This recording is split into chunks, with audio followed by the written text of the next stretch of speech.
ஒரு காலத்தில் பசுமையான மலைகளுக்கு மத்தியிலும் மின்னும் நதியின் அருகிலும் ஒரு சிறிய மரப்பாலம் இருந்தது.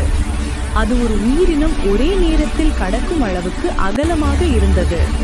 இரண்டு பசுமையான மேய்ச்சல் நிலங்களை இணைக்கிறது.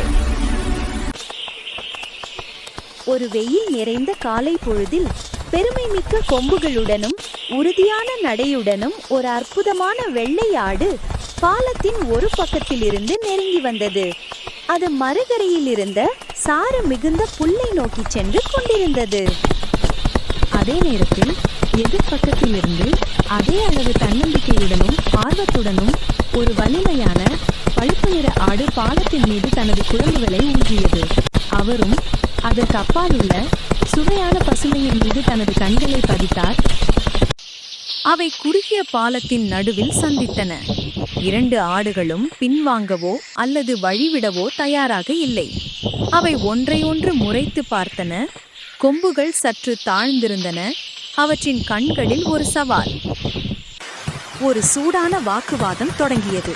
அவர்களின் மகத்தான பெருமைக்கு பாலம் திடீரென்று மிக சிறியதாக தோன்றியது.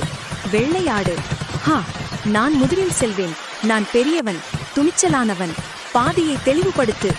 பழுப்பு ஆடு, முட்டாள்தனம், நான் முதலில் இங்கே இருந்தேன், நான் கடந்து செல்வேன், நீங்கள் திரும்பிச் செல்ல வேண்டும்.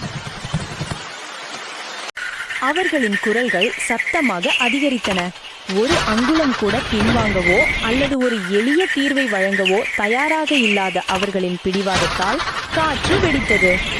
வெள்ளையாடு, ஒருபோதும் நான் ஒரு அங்குலம் கூட நகரமாட்டேன், என் இலக்கு மிகவும் முக்கியமானது. பழுப்பு ஆடு, சரி, நானும் நகரமாட்டேன். அப்படியானால் நாங்கள் இங்கேயே என்றென்றும் நிற்போம், முட்டாள்.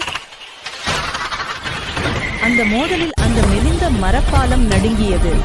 ஒரு சத்தத்துடனும் அலறலுடனும் தங்கள் கால்களை இழந்து பிடிவாதமான இரண்டு ஆடுகளும் பாலத்திலிருந்து கீழே விழுந்து குளிர்ந்த வேகமாக ஓடும் ஆற்றில் விழுந்தன.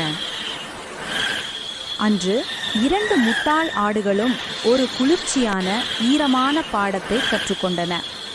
கதையின் தார்மீகம் எளிமையானது.